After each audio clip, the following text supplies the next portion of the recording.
Good morning dear students. આપણે English ગ્રામરની અંદર ધ સિમ્પલ પાસ્ટ ટેન્સ સાદો ભૂતકાળ ઓકે એ આપણે શીખી રહ્યા છીએ વિદ્યાર્થી મિત્રો. અને લાસ્ટ બંને વિડીયોની અંદર આપણે હકાર વાક્ય વિશે શીખ્યા ઓકે કે જે હકાર વાક્યો જે છે એની વાક્ય રચના કેવી થાય છે ઓકે એનો ક્યારે ઉપયોગ થાય છે. આજે આપણે નકાર વાક્ય એટલે કે જે સિમ્પલ પાસ્ટ ટેન્સ જે છે એમાં નકાર વાક્યની રચના કેવી હોય છે ઓકે એ વિશે આપણે જોઈશું અને પ્રશ્નાર્થ વાક્ય બંને વિશે જોઈશું. નકાર વાક્ય રચના જોઈએ તો કર્તા શરૂઆતમાં એની વાક્ય રચનાની અંદર કર્તા પહેલો આવે ઓકે.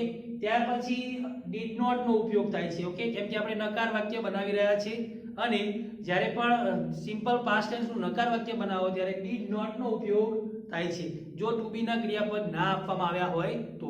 સિમ્પલ પાસ્ટ ટેન્સ ના ટુ બી ના ક્રિયાપદો કયા કયા છે? વોઝ અને વર ઓકે એ બંને ના હોય અને તમને સિમ્પલ પ્રેઝન્ટ ટેન્સ નું વાક્ય હોય અને એમાંથી નકાર વાક્ય બનાવવાનું થાય ત્યારે તમારે ડીડ નોટ નો ઉપયોગ કરવાનો થાય છે. આપણે સિમ્પલ પાસ્ટ ટેન્સ નું નકાર વાક્ય બનાવીએ ત્યારે ઓકે. તો ડીડ નોટ આવશે. ત્યાર પછી અહીંયા ક્રિયાપદનું મૂળ રૂપ આવશે. અગાઉ વિદ્યાર્થી મિત્રો આપણે હકાર વાક્યો જોયા એની અંદર ક્રિયાપદનું ભૂતકાળનું રૂપ લખતા હતા પણ અહીંયા આપણે ક્રિયાપદનું મૂળ રૂપ લખીશું. કેમ કે આપણે અગાઉ ડીડ નોટ નો ઉપયોગ કરી દીધો છે.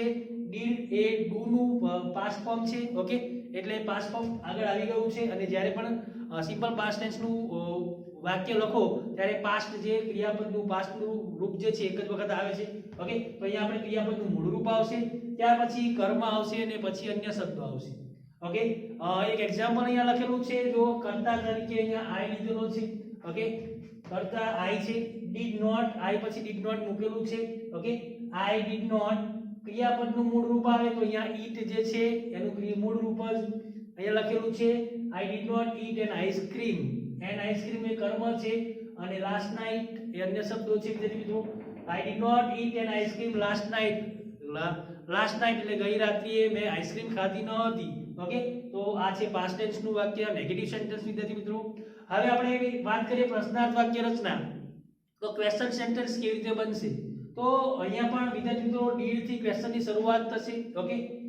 ડીડ સૌથી પહેલા શરૂઆતની અંદર આવશે જો ટુ બી ના ક્રિયાપદના રૂપ ના આપવામાં આવ્યા હોય ત્યારની વાત છે ઓકે. વોઝ અને વર એ પાસ્ટ ટેન્સ ના સિમ્પલ પાસ્ટ ટેન્સ ના ટુ બી ના ક્રિયાપદના રૂપો છે ઓકે. એ ના આપ્યા હોય ત્યારે ડીડ નો ઉપયોગ થાય છે ઓકે. ડીડ પ્લસ ત્યાર પછી આવે કર્તા, ત્યાર પછી ક્રિયાપદનું મૂળ રૂપ ઓકે. જ્યારે પણ ડીડ નો ઉપયોગ કર્યો ત્યારે ક્રિયાપદનું મૂળ રૂપ જ લખાય છે ઓકે. પ્લસ અન્ય શબ્દો અને લાસ્ટમાં ક્વેશ્ચન માર્ક ઓકે. તો અહીંયા question did we okay. Did આવ્યું ત્યાર પછી કર્તા છે વી, ક્રિયાપદનું મૂળ રૂપ અહીંયા પ્લે નું પ્લે જ લખ્યું છે. Did we play game last night? શું ગઈ રાત્રિએ આપણે રમત રમ્યા હતા? તો અહીંયા વિદ્યાર્થી મિત્રો આ સેન્ટેન્સ ની અંદર તમને આ કે જે ક્વેશ્ચન સેન્ટેન્સ છે એની અંદર યસ અને નો માં જવાબ મળે છે ઓકે. તો જ્યારે તમને ક્વેશ્ચન સેન્ટેન્સ યસ માં અને નો માં મળે એવા પ્રશ્નો બનાવવાના થાય અને એ પણ સિમ્પલ પાસ્ટ ટેન્સ ના ત્યારે ડીડ નો ઉપયોગ કરીને પ્રશ્નાર્થ વાક્ય બનાવવાનો થાય ઓકે. તો આ છે વિદ્યાર્થી મિત્રો નકાર વાક્ય રચના અને પ્રશ્નાર્થ વાક્ય રચના અને આગળ આપણે હકાર વાક્ય રચના જોઈ ગયા ઓકે. તો હવે એના થોડા એક્ઝામ્પલ્સ અહીંયા એક્સરસાઇઝ આપણે સોલ્વ કરીશું. તો એક્ઝામ્પલ થી અહીંયા એક્સરસાઇઝ આપણે જોઈએ તો નીચે આપેલા વાક્યોને સાદા ભૂતકાળમાં ફેરવીને લખો. અહીંયા 4 સેન્ટેન્સીસ આપવામાં આવેલા છે.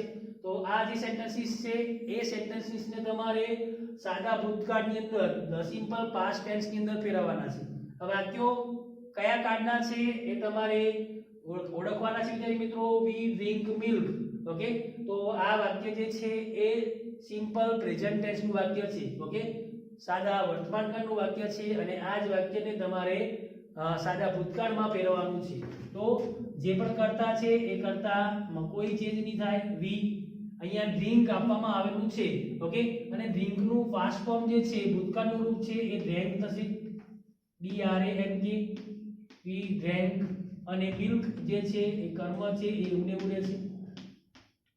વી ડ્રિંક નું થશે drank okay. We drank milk okay. ત્યાર પછી number 2 sentence the teacher writes on the green board. The teacher okay writes લખે છે on the green board okay. શિક્ષક લીલા પાટિયા પર અહીંયા ગ્રીન બોર્ડ પર લખે છે. ઓકે, તો આ વાક્ય પણ સિમ્પલ પ્રેઝન્ટ ટેન્સ નું છે. તો અહીંયા આપણે સિમ્પલ પાસ્ટ ટેન્સ માં ફેરવીશું. તો અહીંયા સબ્જેક્ટ માં ધ ટીચર છે, તો એમાં કોઈ ચેન્જીસ નહીં થાય. The teacher, okay, right. તમારે ખાસ ક્રિયાપદ જોવાનું છે, ક્રિયાપદને પાસ્ટ ફોર્મમાં લખવાનું છે. ઓકે, રાઈટ નું થશે રોટ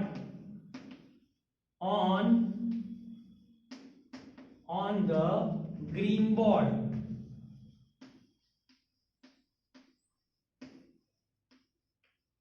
ઓકે, આ બંને વાક્ય રચના જો વિદ્યાર્થી મિત્રો, we drink milk. ઓકે, આપણે દૂધ પીએ છીએ. we drank milk, મેં દૂધ પીધું. Okay, the teacher writes on the green board. teacher writes on the green board. teacher એટલે કે શિક્ષક ગ્રીન બોર્ડ પર લખે છે. the teacher wrote on the green board. ટીચરે ગ્રીન બોર્ડ પર લખ્યું. ઓકે, બંને વાક્ય રચનામાં ઘણો બધો ડિફરન્સ છે. ત્યાર પછી ત્રીજા નંબરનું sentence, father likes my poem. father likes my poem. Okay, તો અહીંયા આ સેન્ટેન્સને આપણે પાસ્ટ ટેન્સમાં ફેરવીશું. father like, અહીંયા like નું તમારે પાસ્ટ ફોર્મ લખવાનું છે, એનું ભૂતકાળનું રૂપ like થશે. ઓકે, ઈડી લાગશે. અહીંયા આપણે જેવું રોટ લખ્યું એ રોટ, રાઈટ નું રોટ થશે, એવું અહીંયા લાઈક નું લાઇક્ડ થશે. અને my poem. Okay, father like my poem. Fourth નંબરનું sentence, Rohan reads a story book. Rohan, અહીંયા સબ્જેક્ટમાં રોહન છે, રીડ્સ. ઓકે, હવે આ ક્રિયાપદ એવું છે કે એના ત્રણે ત્રણ રૂપ સરખા છે વિદ્યાર્થી મિત્રો. ઓકે, પાસ્ટ ટેન્સમાં પણ એનું મૂળ રૂપ જે રીડ છે એનું એ જ રહેશે. ઓકે, તો અહીંયા રીડ નું થશે રીડ નું readers. Okay, Rohan read a story book. Read એનો ઉચ્ચાર રેડ બોલાશે. ઓકે, જ્યારે આપણે પ્રેઝન્ટ ટેન્સમાં લખીએ ત્યારે રીડ બોલાય છે, પણ જ્યારે પાસ્ટ ટેન્સમાં એનો ઉપયોગ કરીએ, ઓકે, ક્રિયાપદ નું જે મૂળ રૂપ છે એનું એ જ લખાય છે, એનું ભૂતકાળનું રૂપ સેમ હોય છે, કોઈ ચેન્જ થતો નથી. પણ અહીંયા રેડ બોલાય છે, રીડ નથી બોલાતું. ઓકે, તો આમાં ચેન્જીસ થયા. ઓકે, તો વિદ્યાર્થી મિત્રો આ છે આપણે સાદા ભૂતકાળની અંદર આ વાક્યોને ફેરવ્યા. સામા છે સેન્ટેન્સીસ, આ વાક્યો સાદા વર્તમાન કાળના છે અને એ વાક્યોને આપણે સાદા ભૂતકાળની અંદર ફેરવ્યા. ઓકે, તો આપણે આ વિદ્યાર્થી મિત્રો પોઝિટિવ સેન્ટેન્સીસ છે.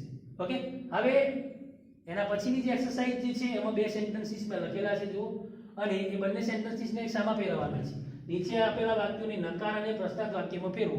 ઓકે, આપણે હમણાં જ જોઈ ગયા નેગેટિવ સેન્ટેન્સ અને positive question sentences. Okay, past ટેન્સની. તો અહીંયા વિદ્યાર્થી મિત્રો તમારે નકાર વાક્ય અને પ્રસ્તાવ વાક્યમાં ફેરવવાનું છે. આ સેન્ટેન્સ જો હોય, સેન્ટેન્સ પાસ્ટ ટેન્સનું હકાર વાક્ય છે. ઓકે, સિમ્પલ પાસ્ટ ટેન્સનું પોઝિટિવ સેન્ટેન્સ છે અને આ જ સેન્ટેન્સને તમારે નેગેટિવ સેન્ટેન્સમાં ફેરવવાનું છે.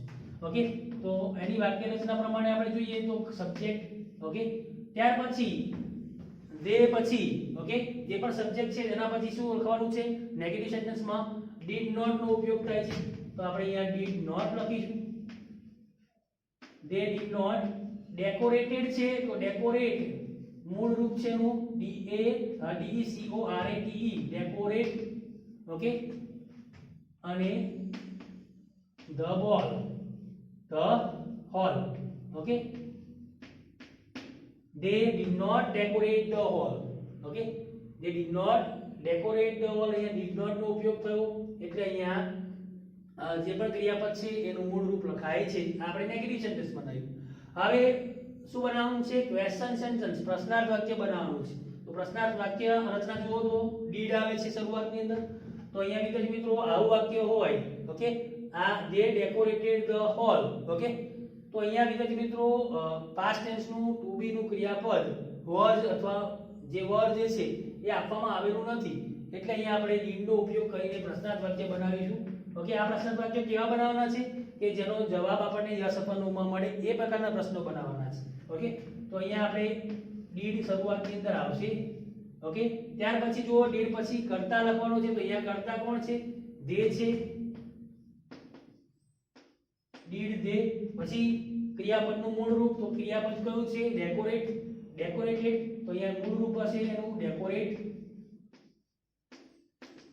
did they decorate. ત્યાર પછી મૂળ રૂપ પછી અહીંયા આપણે કર્મ રહી ગયું છે,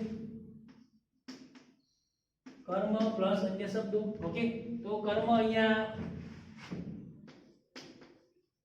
the hall, did they decorate the hall? Okay, શું તેઓએ હોલને ડેકોરેટ કર્યો? શું તેઓએ હોલને ડેકોરેટ કર્યો? જવાબ વિદ્યાર્થી મિત્રો યસ અથવા નો ની અંદર મળે છે આપણને. તો આ આપણે આ સેન્ટેન્સની અંદર પોઝિટિવ સેન્ટેન્સ જે છે સિમ્પલ પાસ્ટ ટેન્સ નું પોઝિટિવ સેન્ટેન્સ, અહીંયા એનું નેગેટિવ સેન્ટેન્સ બનાવ્યું અને એ જ સેન્ટેન્સ નું આપણે ક્વેશ્ચન સેન્ટેન્સ બનાવ્યું. ઓકે, બીજું વાક્ય જુઓ, સોહમ બોટ અ બાઇસિકલ. સોહમે સાયકલ ખરીદી. ઓકે, તો અહીંયા આપણે સૌથી પહેલા નેગેટિવ સેન્ટેન્સમાં આ વાક્યને ફેરવીશું. સોહમ did not, અહીંયા બાય બોટ, બોટ આપવામાં આવેલું છે, ભૂતકાળનું રૂપ છે. અહીંયા મૂળ રૂપ કયું છે આનું ક્રિયાપદનું? તો બાય છે. Okay, Soham did not buy a bicycle. Okay, આ થયું નેગેટિવ સેન્ટેન્સ વિદ્યાર્થી મિત્રો. ઓકે, હવે ક્વેશ્ચન સેન્ટેન્સ જોઈશું. આ જ સેન્ટેન્સને આપણે ક્વેશ્ચન સેન્ટેન્સમાં ફેરવીશું. Okay, Soham bought a bicycle. Okay, તો સોહમ અહીંયા તમને ક્રિયાપદ જે છે, ઓકે, પાસ્ટ ટેન્સના ક્રિયાપદના ટુ બી ના ફોર્મ વોઝ અને વર આપવામાં આવેલા નથી. ઓકે, ટુ હેવ ના ભૂતકાળના રૂપ હેડ આપવામાં આવેલો નથી. ઓકે, તો અહીંયા આપણે ડીડ નો ઉપયોગ કરીશું. ઓકે, તો ડીડ. ઓકે, ડીડ પછી કર્તા આવશે સોહમ, ડીડ સોહમ. અહીંયા બોટ છે. ઓકે, તો બોટ નું મૂળ રૂપ જે છે ક્રિયાપદનું બાય થશે. Did Soham buy a bicycle? Question mark. Okay, અહીંયા ક્વેશ્ચન માર્ક નહીં આવે, sorry. Okay, Soham did not buy a bicycle. Okay, full stop આવશે. અને did Soham buy a bicycle? Okay, શું સોહમે સાયકલ ખરીદી? ઓકે, તો જવાબ વિદ્યાર્થી મિત્રો યસ અને નો ની અંદર મળે છે અહીંયા. ઓકે, જો એને સાયકલ ખરીદી છે તો યસ, નથી ખરીદી તો નો માં જવાબ મળશે. ઓકે, તો વિદ્યાર્થી મિત્રો આ છે સિમ્પલ પાસ્ટ ટેન્સ ના જે વાક્યો જે છે. ઓકે, એ વાક્યો અને કેવી રીતે એના હકાર વાક્યો, કેવી રીતે હકાર વાક્યની વાક્ય રચના, નેગેટિવ સેન્ટેન્સની વાક્ય રચના અને ક્વેશ્ચન સેન્ટેન્સની વાક્ય રચના આપણે જોઈ. ઓકે, એના આધારે અહીંયા થોડા એક્ઝામ્પલ પણ જોયા અને એક્ઝામ્પલના આધારે અહીંયા એક્સરસાઇઝ પણ આપણે જોઈ.